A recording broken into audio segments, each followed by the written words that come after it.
আউযু বিল্লাহি মিনাশ শাইতানির রাজিম বিসমিল্লাহির রহমানির রহিম। কুরআনের গুপ্তধন সূরা নাজিয়াত। সূরা নাজিয়াত মাক্কী যুগের শেষ দিকে নাযিল হয়। সূরা নম্বর ৭৯ আয়াত নম্বর ৪৬ মাক্কী সূরা। সূরা নাজিয়াত নাজিলের ধারাবাহিকতা অনুযায়ী ৮১তম সূরা। এর আগের সূরা নাবা, পরের সূরা ইনফিতার। কোরআনের বিন্যাস অনুযায়ী এটি ৭৯ নম্বর সূরা। সূরা নাজিয়াতের অর্থ। সূরা নাজিয়াতের অর্থ প্রচেষ্টাকারী।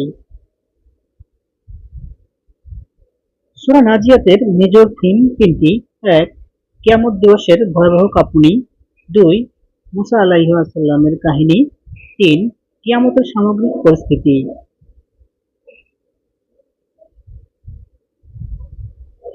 সূরা নাজিয়াতকে তিনটি সেগমেন্টে ভাগ করা হয়েছে। প্রথম অংশ অবিশ্বাসীর পরকাল ভাবনা ও বাস্তবতা। মৃত্যুর পর সবাইকে আবার জীবিত করা হবে, এই বিষয়টা অবিশ্বাসীদের ভাবনাতেই আসে না। কিন্তু বাস্তবতা হলো নিশ্চিতভাবে আল্লাহ আবার সবাইকে জাগিয়ে তুলবেন। দ্বিতীয় অংশে ফিরআউনের পরিণতি। আল্লাহর আদেশকে অবজ্ঞা করে ফিরআউন দুনিয়া ও আখিরাত উভয় জায়গাতে লাঞ্ছিত হয়েছে। তৃতীয় অংশ বোধোদয়। পরকালের দৃশ্য যখন অবাধ্যরা নিজ চোখে দেখবে, তখন তাদের বোধোদয় হবে।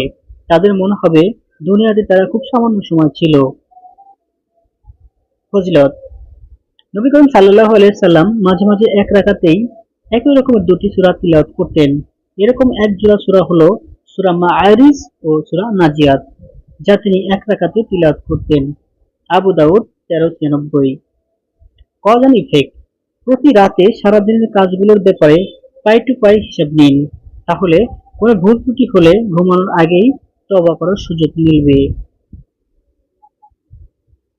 সূরা নাজিয়াতের সেন্ট্রাল থিম: কিয়ামতের সত্যতা ও মানুষের জন্য শিক্ষা। ওভারভিউ: সূরা নাজিয়াতের ১ থেকে ৫ নম্বর আয়াতে মহাবিশ্ব কিভাবে মহাশূন্যে চলছে তার একটা বর্ণনা দেওয়া হয়েছে।